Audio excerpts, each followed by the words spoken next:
And what's going on? Happy Sunday, everybody.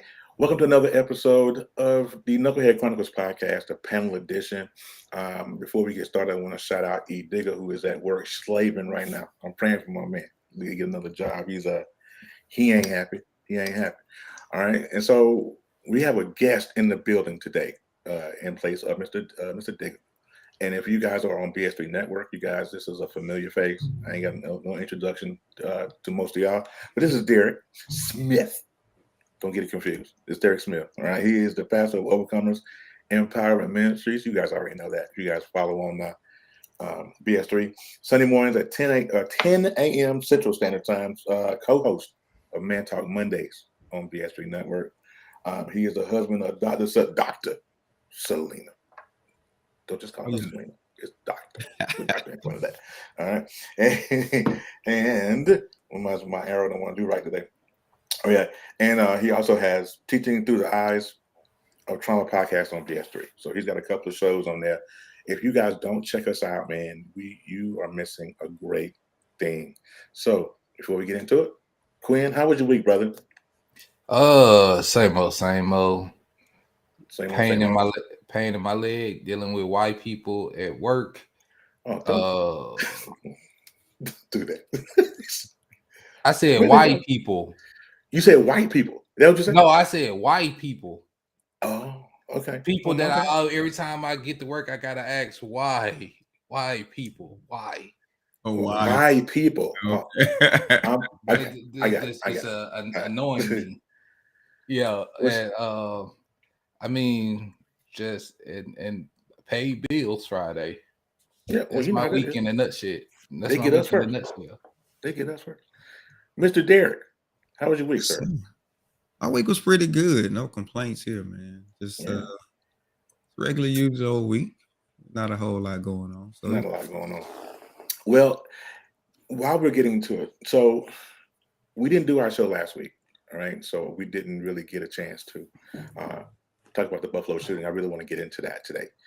The Buffalo shooter, what's that dude? That boy's name. What was his name? Peyton? No. He said, do not call him a boy at all because don't call him a boy. No, he's a man. Here's the thing. Okay. No matter what age we are, they call us a man from the jump. Right. 15, 16, 17, 18. They label us a man because we're supposedly bigger and we look older, which we always look younger than these people because the shooter looked like he already been through life twice. He got my nerve. All right. So before we get into discussion, I want to run a video of the 10 souls that were lost on that day. Jr., 55, a retired Buffalo police officer who worked as a security guard at the store. Salter is being praised by city officials after they say he exchanged fire with the shooter, hitting him at least once. Pearl Young, 77, ran a food pantry in Buffalo's Central Park neighborhood for 25 years, according to local affiliate WGRZ. Her family says she was known as a mother, grandmother, and missionary who loved singing and dancing. Ruth Whitfield, 86. She stopped to get something to eat at the store while on the way back from visiting her husband in a nursing home, and was known to her son as a mother to the motherless, according to the AP. Roberta Drury, 32, went to the store to pick up some groceries to make dinner for her family. Drury moved to Buffalo after her brother underwent a bone marrow transplant for leukemia, according to WKBW. Celestine Cheney, 65, a cancer survivor, and a grandmother of 6. Her son said she went to the supermarket to get strawberries to make shortcakes, a favorite food of hers, according to the New York Times. Catherine Massey, 72. Known as a beautiful soul, she wrote a letter to the Buffalo News last year calling for stronger federal gun control, according to the Washington Post. Andre McNeil, 53. The AP says McNeil was picking up a birthday cake to surprise his grandson. His cousin says he was a loving and caring guy who was always there for his family. Hayward Patterson, 67. A church deacon who would give shoppers rides home from Tops with their grocery bags, and who loved the community just as much as he loved the church, according to a local pastor. He was reportedly waiting for passengers outside Tops when he was killed, according to CNN. Geraldine Talley, 62, was shopping with her fiancé when she was killed. Her niece said she was the life of the party and an avid baker and mother of 2 who didn't meet a stranger. Margus D. Morrison, 52, was also a victim in the shooting. He lived in Buffalo and had 3 children, according to WKBW.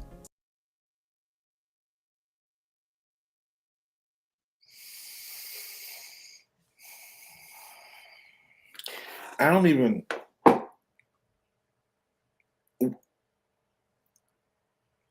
know how to start this thing. I know how to start it off. Go ahead. First, I want to send my condolences out to those families and that community. Yep. Second off, we live in a country where people have interpreted this thing called the Second Amendment, something that was written in the 18th century, entirely wrong. The language does not relay into today's time. Actually, when you think about it, a document as old as the Constitution that is ambiguous as it is cannot be. It's certain parts of it that cannot be relayed into today's time, which have been changed. Because in the Constitution, it still refers to us as Black people as 3/5 of a human. But this Second Amendment thing, people want to take it so literal. People had muskets then. You had to take the gun, load the ball into it, ram it down with the ramrod into the gunpowder, light the flint, and then shoot.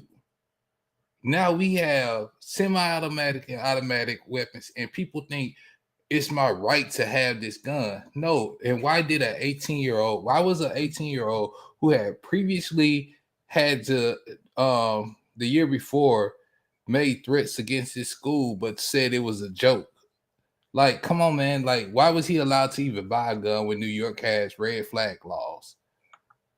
I'm befuddled, and don't let me get onto the political side of things. We don't want to get that far. Yeah, because I've had it up to here with people, especially in the state that I'm in. Mm-hmm. I'm to the point where I want to reach out and touch somebody. Okay. So, but it's just like I just don't understand why when it happens in our community and all for the gun like that, it's a problem.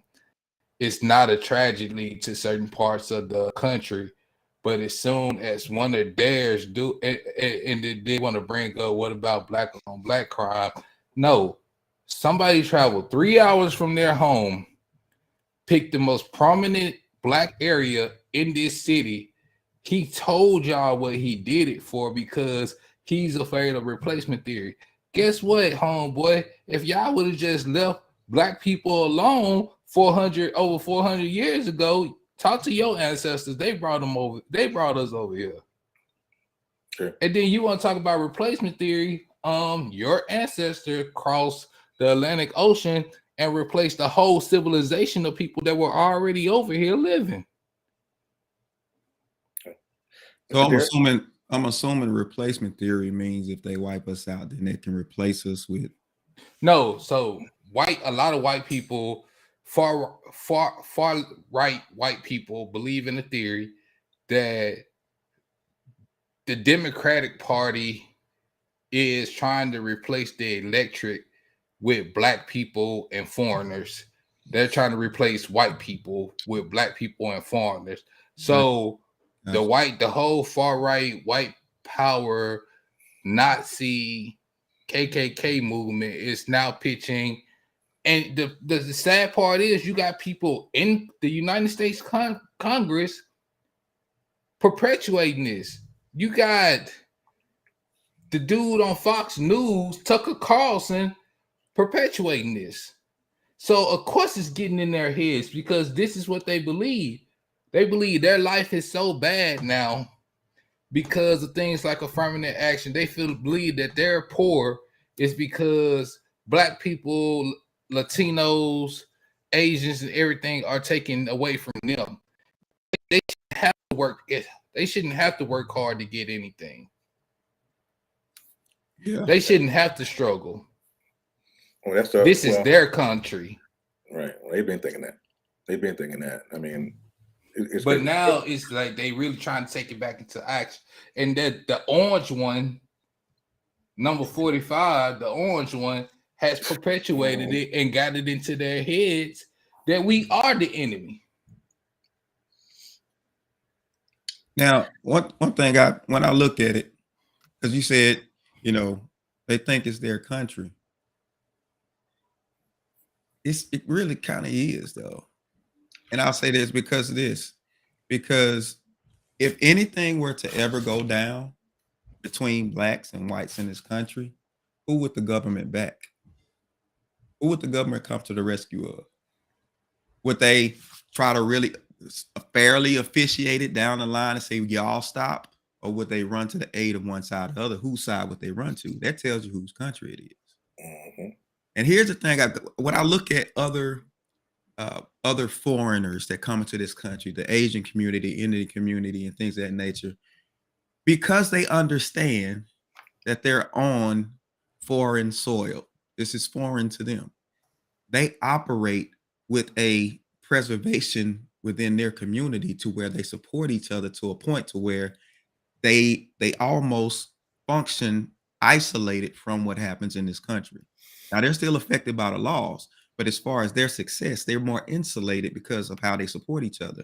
It's like we don't understand that we're on foreign soil and we operate as if this is ours when the country never agrees with it. Mm-hmm. Well, I'm going to bring on my man, Trayvon, real quick. Hey, what's up, Trayvon, man? Hey, what's going on, man? Oh, yeah. Good. So you know Derek, right? Man, I'm sorry for my tardiness, man. I had some technical difficulties, but I was able to get on. It's all good. My regular guys and hey, Dr. That's the wife. Yeah, all right. See that? Did I tell y'all, Doctor? Don't just call us. But I just call her Selena. It's Doctor. All right. So listen, I'm gonna flash this image because I want to get back to the shooting. Right? Now I saw this image right here. And I know it's fuzzy, and I do apologize for people that are watching visually. This man, like Quinn said earlier, drove 3 hours from Conklin to Buffalo, shot and killed. Was it 12 people? 10 of them were African Americans. Is that right? Was it? Yeah, I think he shot and killed 12. 11 of the 13 were black. That were shot. 11 or 13 people were black. And not only that, he streamed that thing on Twitch. Mm-hmm. Did I know that? Yeah. He streamed it on Twitch. Look. And then put on Discord, invited certain people to Discord to read exactly what he was gonna do. Like this is I'm gonna tell y'all this from my perspective because I work with a lot of people. I work with a lot of white people. After this situation happened, that Monday I come into work. Oh Quinn, sorry, you okay, man? Please don't. Everybody trying to figure out. I work from home. I ain't got to come up. Y'all ain't got to see me face to face. So all they trying to placate me, like I'm gonna turn into some type of, you know how folks used to be like, I can't watch Roots because when I go to work, I'm gonna act the clown with the every time I see these white folks, I'm gonna be looking at them crazy. Bro, y'all can't see me. Y'all do nothing. I just chat with y'all. I ain't like everybody trying to handle me, but Mhm. The thing is, y'all need to be talking amongst yourselves about what's wrong in y'all's community. Don't be worried about me. Worry about what's wrong with y'all. And now they trying to find something psychological wrong with him. Ain't nothing psychological wrong with him. He just racist. They're gonna try and find it. That's for sure. Mr. Tremont, when you first heard this story, what you think?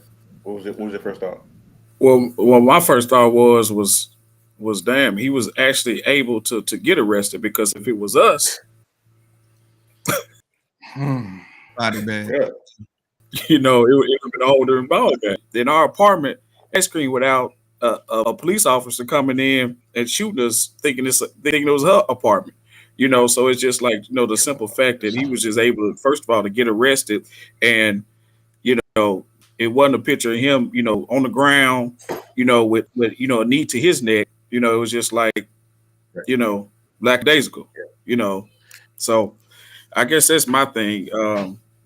My thing was, I wonder what restaurant they took him to. Right, right, Good Dylan got Burger King. Mr. Derek, right. what was your Tired of this narrative playing out time and time again. Tired of the excuses for guys who do things like this. Tired of people looking at our community and pegging us as these just evil people, when if you look at statistics, we're more of a danger to each other than we are in any other community. facts? You know what I'm saying? When you look at the real statistics behind it, we don't have a history of doing things like this. We don't have a history of pulling people out of their houses and hanging Right. people, and that's not our history. We've never done that type of thing. But no time in history have we ever done that. yeah, Black lives being expendable like this, and somebody said it.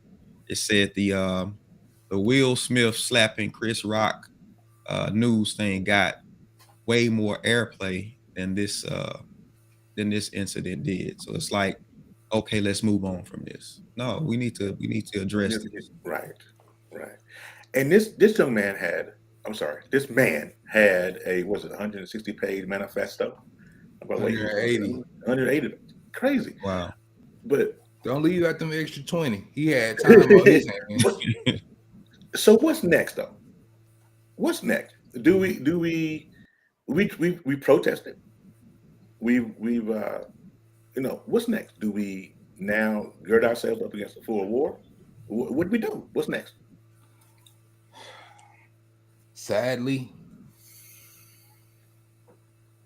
like it was said earlier, like Mr. Derek said earlier, we're outnumbered. We're 14% of the population.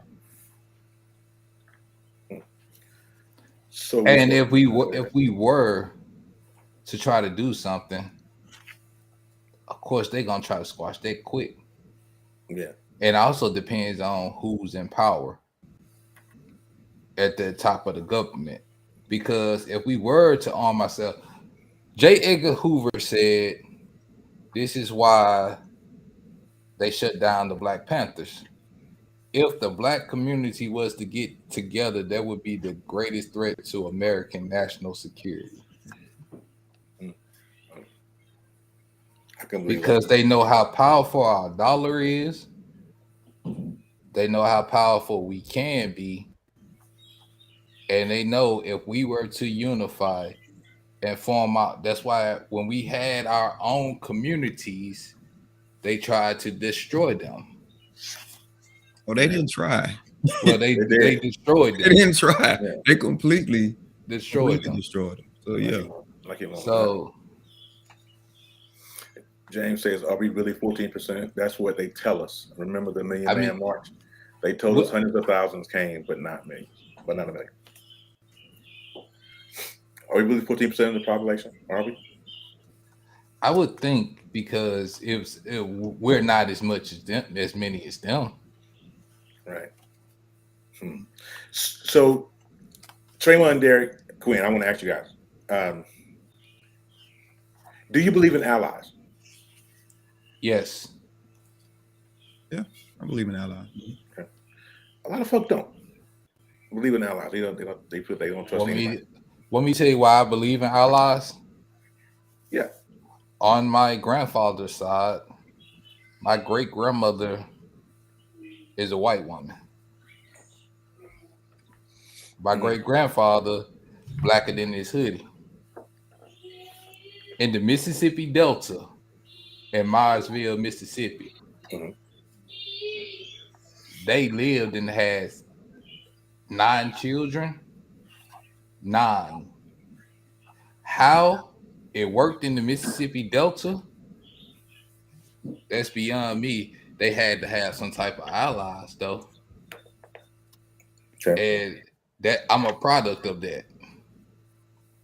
I do have some people of the Caucasian race that had helped me along in life, Okay.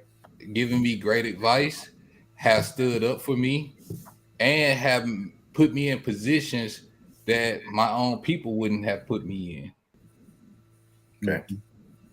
So I do believe in allies. Everybody in that race is not our enemy. Agreed. I, I Oh, Mr. Derek, go ahead. I would say I definitely agree with him. I've had white people in my past who, I mean, they've looked out for me, really looked out for me, really done great things for me. Mhm. And when I think about allies, it's like, yeah, it's good to have somebody to help you, but we got to get solid on what it is that we're trying to do first. Otherwise, no There you help go. is going to help us. Yeah. Nothing is going to help us. You're right about that. And it just blows me away that with this Buffalo shooting, I was like, man, are we really going through this again? I mean, but why is he able to get arrested without a scratch on him? But when you think back to Mike Brown, uh, well, before even Trayvon, what's my Tamir Rice, Breonna Taylor, unarmed, George Floyd, of course. And we always end up there. I think James said it in one of the comments. We always end up dead, but they get to walk around scot free, get Burger King and Dunkin' Donuts and everything. I don't understand it. But here's my question, because we talked about the Second Amendment. You said in the beginning at the top of the show, Quinn. Now I live in Missouri, and our gun laws here, or we can open carry without any kind of class or anything like that. As a black man who has weapons, I'm afraid to carry here, even though it's an open carry state. But I'm afraid to carry here. Because you'll Is that be wrong? instantly seen as a threat. No, Exactly. you're adapting to your situation and your environment.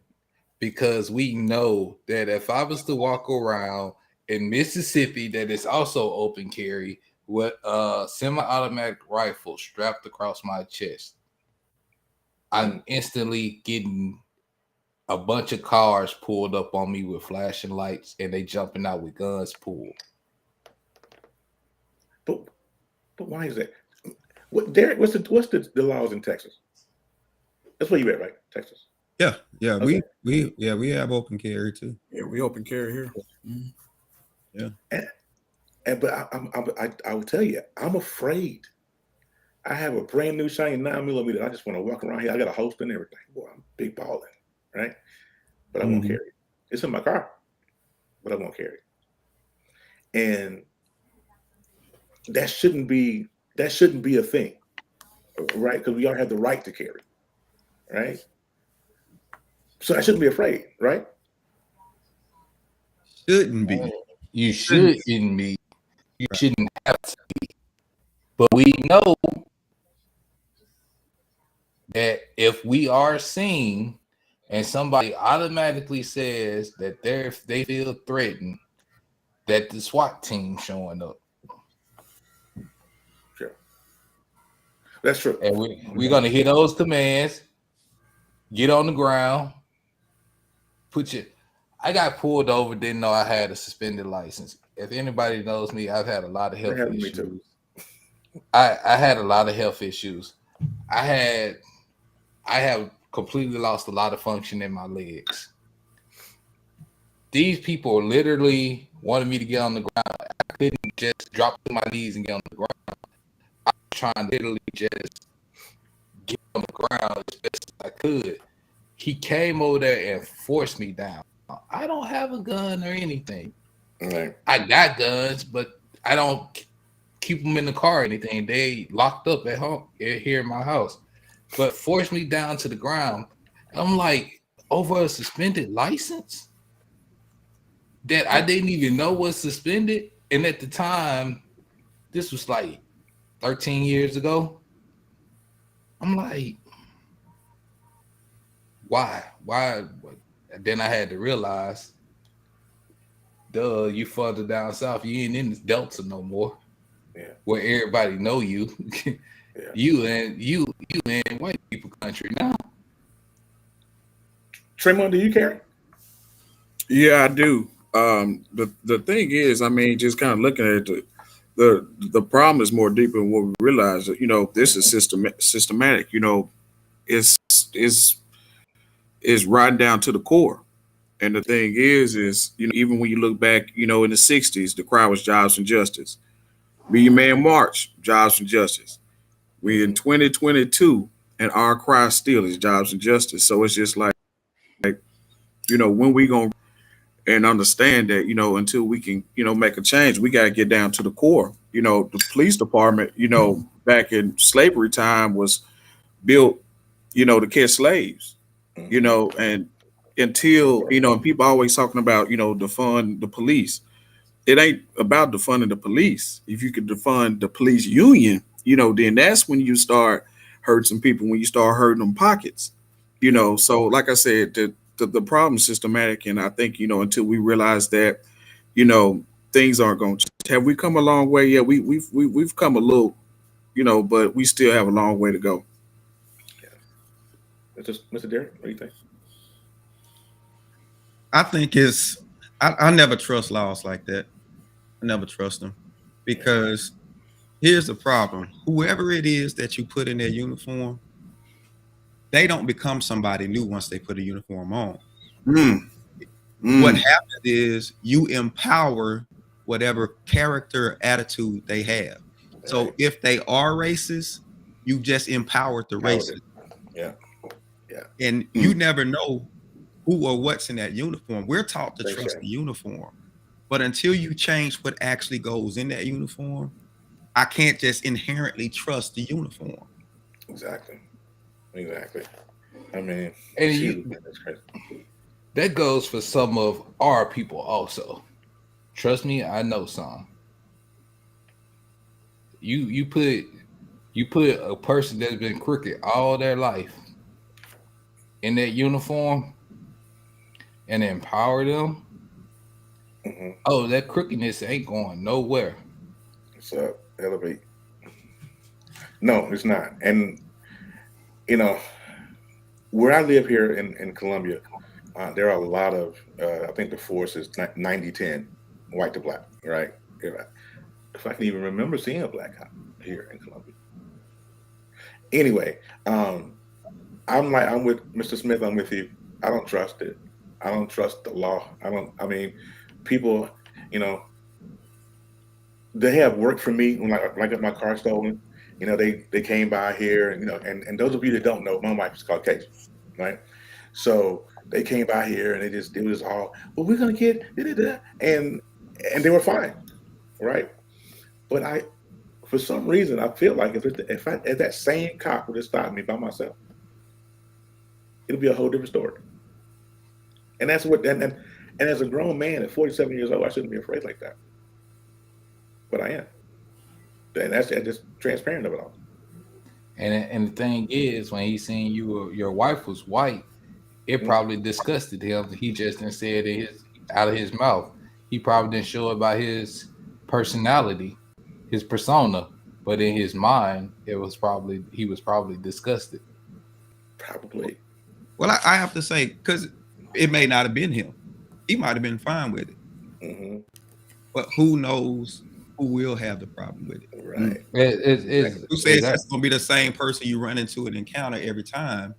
And that's what I'm saying. You don't know what you're actually going to get. We were taught in school growing up, the good guy wears white, the bad guy wears black, and the whole nine. But evil is not that distinctive. Matter of fact, evil camouflages as good all the time until the right opportune time comes. So when they pass laws like this, then everybody, depending on what side of the aisle you sit on, it's a good thing. But for the other side, it's like, man, you just giving people a license to do something bad to somebody. Correct. And before we switch gears, because that's another thing I want to do in the second half of the show. Like I said, I'm with Quinn. Condolences to every member or every person that lost their life in Buffalo, the families that are affected, Tops, everybody. I can only imagine. But there was a video that surfaced. I'm not sure if one of you guys saw. As he was going through and shooting people, he knocked the Caucasian man down. He helped the Caucasian man up, and then moved him, and went back to shooting black people. Said sorry. Sorry. I'm like, what kind of? Where's the humanity? Like, where's this boy's parents? I mean, I don't. Somebody knew something. But they said they didn't know what was going on with him. They say, they covered themselves greatly. It's just like the other little kid that the other young man that shot the school up, and his parents knew that they went and picked him up from school, took him home, and he went back and shot the whole darn school up. They knew he was going to shoot. I don't understand it. I just don't. So we're gonna switch gears real quick. None. Thank you, LA. So don't switch gears. All right, so what I want to get into now, and this is kind of the silly part of the show, right? But you know what chaps my hide? Cultural appropriation. I hate when people use our stuff. I hate it, right? So let me run this, and I'm going to ask you guys a question after I run it.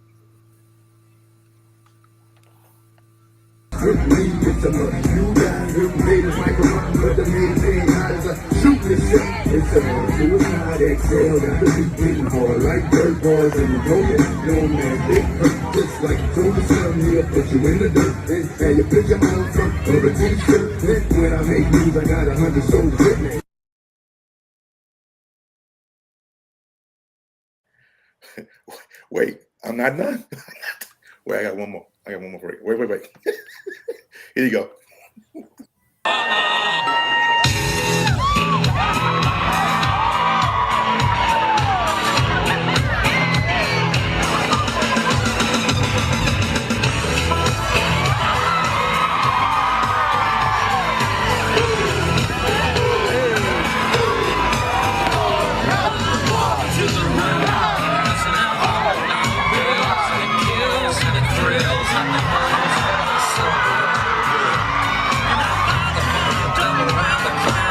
Everybody's getting down in this town. Ain't never gonna be the same.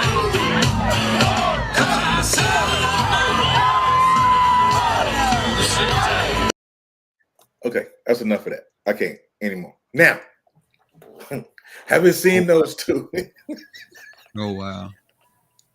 Haven't seen those two videos. I want to get one female, one sorority, and one fraternity in here. What do you think? First of all, what do you think about it? What do you think about it, man? When you see that on video and social media, what do you think? What do you see? I'll say. So, as you can see behind me, I have anime behind me. Mm-hmm. I've been a fan ever since I lived in Japan when I was a kid. I have Japanese clothing. I'm into manga, anime, even learning Japanese, So for me, that was weird. But I would be if I said that I had a real problem with it. Was weird to me to see it, just like if somebody saw me in a kimono, not a kimono, but if somebody seen me and Japanese clothing, they probably be like, "Hey, yo, that's weird," But because if I was to say something about that, it would be hypocritical of me. Mr. Derek? There should be a rhythm requirement for stuff like this, man. There should be a rhythm requirement. Now they say imitation is the highest form of flattery. Yeah. Okay, I'm fine. I don't mind that. If that's what you want to do, that's fine. It's just the way things are in this nation. You can't just do stuff like that, man. You can't. I mean, I feel like with the sorority, with the Greek organizations, it's kind of like a taboo because they really just don't play about their stuff at all. But I mean, like I said, I hate hypocrisy, so I can't say anything negative about what they did.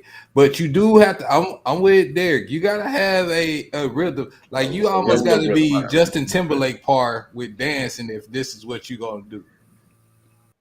Right. Trayvon, what do you think when you said? I'm curious now. I'll give you my opinion in a minute. The whole Greek organization thing, that's I don't want to say it's a world up in itself, but like I couldn't, walk out here, throwing bowls or throwing the cooks if I'm not a part of the organization. So I mean it's just protocol with that, as a whole anyway, so and you saw the whole debacle with Lil Boosie when he had on the Kappa stuff, and that was just a whole debacle in itself because, like I said, if you're not part of the organization, then the whole debacle with was Issa Rae show with the AKAs getting mad that the girl had on his sweater in the show. See, I don't know. See, here's my opinion. You ready? I think it's a freaking mockery. I think they're making a mockery of us. And it pisses me off when I see it. Every time I see it, it pisses me off. When I see there was a choir up in London, and it was all white choir, and they were singing Lauryn Hill's "Throughout That Thing." Now, and one of those lines, they were talking about men, baby daddies, money, this and that. You ain't got that wasn't about you. It wasn't about you. What are you singing about Lauryn Hill for? I get it. You're a Lauryn Hill fan. I get it. But don't do that. When I see this, it makes me mad because what Darius said, the first thing Darius said, it needs to be a rhythm requirement, right? You don't have no rhythm. You don't listen. Stepping, according to this Essence article that I was reading before we went live, stepping has a long tradition in African and Black American communities. Was origins in the Black community, stepping has spread to Latino, Asian cultures, to multicultural fraternities and sororities as well. There isn't a specific origin date, but the start of stepping dates back to Africa. But you want to shoot us and kill us and you hate us. The boot dance. Listen to boot dance, yeah. Man. To me, it's another example of they want our rhythm, but not our blues. And I hate it. I hate it. And it drives me absolutely insane. And I'm like, who okayed this? Like, who okayed this? Who said, like the sorority, the first one? Who said it was okay for them to do that? Like, who choreographed that whole step? I need to know so we can go ahead and sue them or something. That ain't right.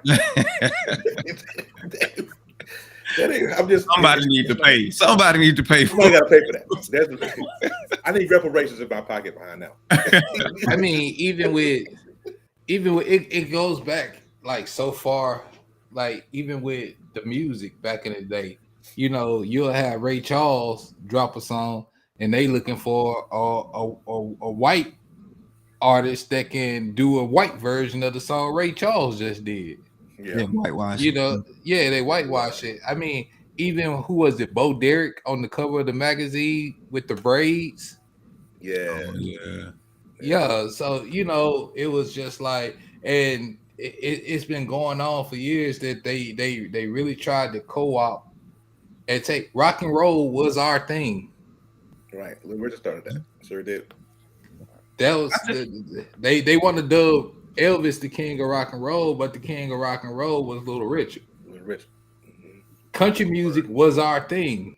Bluegrass was our thing. That was us. It's been co-opted. Don't get me wrong. I know a lot of people hate that Eminem is who he is, but a lot of people wasn't feeling Eminem because he was white. I love hip hop. Got bars. I'm not gonna take that from him at all. As far as I knew, I didn't even take his color into consideration because he was spitting. Oh, he cold. Yeah, he cold. Yeah. Well, It's just that, if you're gonna appropriate it, do it right. Please. I'm gonna tell you something that bothers me, and it has always bothered me, is in church. You get a white man, a white woman come in, and they sing it like we sing it, right? And people go crazy, right? They lose their mind. Now, if that's your experience, that's fine. Mm-hmm. But if this is something you learn, I would rather you sing, more like what contemporary Christian or something. I can deal with that. You're right. But it's how we act and how we react to people. They come in and they sing it like us. You're right. Have you seen the Asians? The Asians, I forgot. I don't know if it's Korean. No. Where it's Asian choirs that sing like black gospel. Right. Yeah. And it's like that's not who you are, though. So let me ask y'all this: you got Anderson .Paak, you got Bruno Mars, you got her. A lot of black people aren't recognizing them as black people because they relate to their Filipino sides. So how do y'all feel about multicultural people? Do you think they are appropriating? Because I don't care what you say, Bruno can blow. Yeah. Her look like a whole black woman to me. I didn't even know she black and Filipino. Bruno Mars is not black at all. Got me on that one. I thought you were black. Okay. Bruno Mars is not black at all. Anderson .Paak is black, and girl Sweetie is black Filipino. Talk me something. I didn't know that. I know that. Yeah, but Bruno Mars is not black at all. Is he Polynesian or he's Polynesian and Filipino? Okay. Bruno? Yeah, Bruno. I don't. You would have never known it though. Had you right? To answer your question, I don't find it with other people of color. I don't think it's appropriation with them. I think that when I call it a complete mockery when it's someone who has no affiliation to our community, no affiliation to what we've been through, none of it, and they're trying to do it our way. Then I think that's appropriation right there, right? And just like they had this whole trend on TikTok. I don't know if you guys have heard of it. They had this whole trend about the Tupac song, "The Black of the Berry, the Sweet of the Juice," that one, right? Oh, is that Dear Mama? Oh yeah. Dear Mama? Mm-hmm. And so there was a lot of white people, white women, that was using that sound and appropriating that sound, right? When that sound had nothing, and the line that they was using was for the black, it was specifically for black people. The first line of that song said, "The darker the berry, the sweeter the juice." How are you trying to, how you gonna colonize that? Really? And they had a whole argument on TikTok. I mean, it tore TikTok apart. People was so upset, talk about they tried to do the whole all lives matter thing on this Tupac song. You can't, because Tupac didn't fool with y'all like that. And if you know in history, you knew that. I don't know now. Him and Madonna had a thing. Man, listen, he didn't care for them people. Tupac told it like it was, and he meant it. But now it's a whole. I just don't get. I don't like appropriation from people that have no recollection. They don't know what it's like to have a syrup sandwich. They don't know what it's like to have a ketchup sandwich when you know. They don't know nothing about that. Nope. They don't know nothing about being discriminated against, looked down upon. They don't know nothing about that. Some of these people walk around and still don't believe white privilege exists. Now, I'm a firm believer that white privilege exists. Y'all believe it? I believe it. I'm gonna tell you something that I told a coworker of mine, and he was talking about doing the whole pull yourself up by your bootstraps. No. I said in our community, I said, yeah, it's some of us that were born into privilege, but the majority of us, we have to go and plant the rubber tree. We got to go and buy the cow, breed the cow so we can have more cows to have at least tan one so that we can make the leather. We got to wait for the rubber plant to grow so we can make the soles. Then we got to go and pick the cotton or the nylon or whatnot to make the strings just so we can make the boots to put on to pull ourselves up by our bootstrap. At least you got the boots when you're born. Yep. They know nothing of the struggle. And then they want to colonize. There's a guy on TikTok. I keep referring back to TikTok because that's where I get all my sources from. But there's a guy on TikTok, and he starts every video with "Hey colonizer." Every video, and them people, that thing make them people mad. Boy, they don't like that. They don't like being called colonizers because they don't want to recognize. I mean, just think about it. Most of them are white people are it ain't most of them, is all of them are of a European descent. So the people you are colonizers because if you are not of Native American heritage here in America and you weren't brought over here, then you are a colonizer because y'all want to secure the border, but y'all took them folks' land. Yeah. Like the Mexicans, guess what? This was their land. They were the Native Americans.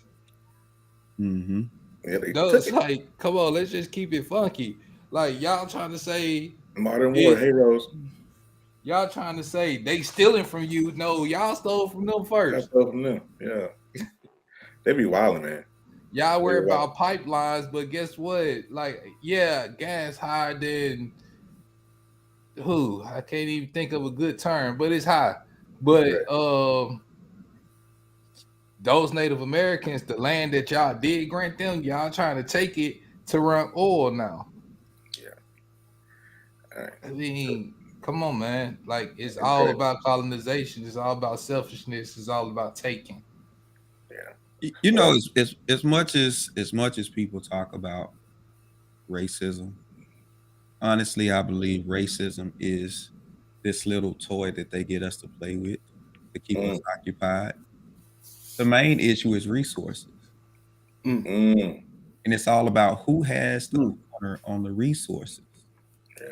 And nobody is ever going to say, you know what, we've enjoyed the resources long enough. You know what, we need to share with everybody else. Who is going to do that? Nobody would do that. And that's what we keep waiting on. And, you know, they say, you know, talk about the bootstraps deal, but every effort of us and we started doing that, it was met with violence. You know, once the pandemic hit and everybody started finding out about all of these settlements and all these Black communities that were destroyed, where the community was thriving, the community was coming together, and the community was self-sufficient. Yeah. You got Rosewood, you got Tulsa, you got even there was a settlement where Central Park is now. Lake Lanier, where they flooded a whole settlement. And there now it's a lake now. What it was like about 10 towns that was where Lake Lanier is now. Yeah. Crazy. And it's just we've always had the capacity to do it. I would say then, because I think the resolve was a lot different than it is now. We got too much infighting in the community now. Yeah. It'd be hard to duplicate that now because of how, you know, you got men against women, you got women against men, you got all this type of stuff that's going on now. It would be hard to duplicate that now. But back then, they Even boycotting. yeah. Like, if you really want to make something change, hurt their pocketbooks. Don't shop here. Don't do this. Don't spend your money such and such. Don't do that. Don't. If you want the gas prices to go down, which is hard to tell somebody to do, but don't buy the gas. You know what? It's not gonna happen because No, I just said people look at it's my survival versus the struggle. So do I want to just struggle, or do I want to make sure that I can get to work every day? Do I want to make sure that I can go and buy groceries every day, no matter how high it gets? you know what? You know why I don't think that the boycotts of these different corporations would work is because we won't support each other. So there's no point. You know what I'm saying? It's you might as well go and get that Tommy Hilfiger shirt because you're not going to buy the local black owned brand down here. Why? Because they won't give you a hookup. Let that sink in. Yeah. You know what I'm saying? So it's like Yeah. because we don't want to support each other. We have the crab in the barrel. But then Yeah. you mad about the other thing. No, you can't do that. It's like Derek saying, he was alluding to earlier. We have to get we're us. At the end of the day, we can go back and forth about it, but at the end of the day, it's us. We have to change us and what we think and what we do, right? Yeah. I think it was Jay-Z that said, you know, they call us crabs in a barrel, but it's like nobody's asking the question, what are crabs doing in a barrel to begin with? And right, They have no business being in the barrel. That's not their original domain. That's Somebody right. had to put them in the barrel. somebody put them in Right. there. They shouldn't be there in the first place. And I Right. remember there's this entrepreneur in South Africa. He's a black African guy in South Africa. And he was talking about apartheid to a group of young black people. Mm. And he said the goal of apartheid was not to convince us that whites were better. He said the goal of apartheid was to convince us that none amongst us was good enough. Mm. Whenever we start something new, we question the quality of it. Mhm. Because it's like we can't produce something of quality ourselves. And then in turn with that, like you said, the hookup, you should give your brother double honor. If he charge you 100, pay him 150. Mhm. That's the mentality that other communities have, and it keeps them going. But Right. we don't even have that type of mentality, so we can't No. even get started in that path. And let me say one more thing. Everybody's talking about who's leading the black community. They say women are leading the black community, men should be leading. Guess what? There is nobody leading the black community right now because there is no concerted effort to do anything in this country regarding the black community at this point right now. There is no collective understanding that we have. So we have no leaders. Right. That's because you getting money and you know what I'm saying, you got a high paying position or something at your job does not mean that you're leading the black community. That's right. It's not the same thing. Absolutely. I mean, it's crazy. I don't know. This racism discussion can go on for days and days and months and years and weeks and things of that nature. It's just until we change us, though. Like Draymond said, how do you get? Derek said, how we get in that barrel in the first place? I've always wondered that. We know how we got in the barrel. Who put us there? Systematic oppression put us in the barrel. Okay, something that we didn't create. Got it. The school to prison pipeline put us in the barrel. The struggle of breaking up the black family back in the 60s and 70s put us in the barrel. I tell you, I don't know. But I tell you what, though, I want to thank everybody for coming through, playing and watching us today. Derek and Tremont, my two guest hosts, thank you guys for coming through. I appreciate you. Mr. Smith, tell the folks how they can reach you. Kevin Peoples, how you in the comment section? Well, you can catch me Overcomers Empowerment Ministries every Sunday at 10 a.m. on the BS3 network, BS3 TV. We're also on Facebook and YouTube, and also Monday nights at 7 p.m. Man Talk Mondays. Me and my co-host John Big Yogi Lewis. We Yo. we do it for the people, for the men, on Monday nights at 7 p.m. Central. If y'all guys ain't never caught an episode of Man Talk Monday, you need to jump on one for real, like legit. Like I was in there one Monday, and I was just rolling from beginning to end. Just check it out. Tremon, how the folks reach you, man? You can actually on all forms of social media. We have a podcast, me and my co-host Ernest, the Cigar Chronicles, where we basically just have an open barbecue about politics. So you can catch us on there Wednesdays at 8:30. That's what's up. That's what's up. And the always tardy Kevin Peoples. What's up, man? Hey man, good show, fellas. You shouldn't even got on the camera. I was gonna ask that he don't add me. I didn't mean to click the button. You shouldn't even click the button. You should have just stayed on Facebook. You made you're doing too much right now. But I ain't yeah, doing I was too much. having some technical issues, fellas. This is, you see this face. This is the face of My disappointment. bad, y'all. I do apologize. I'm sorry.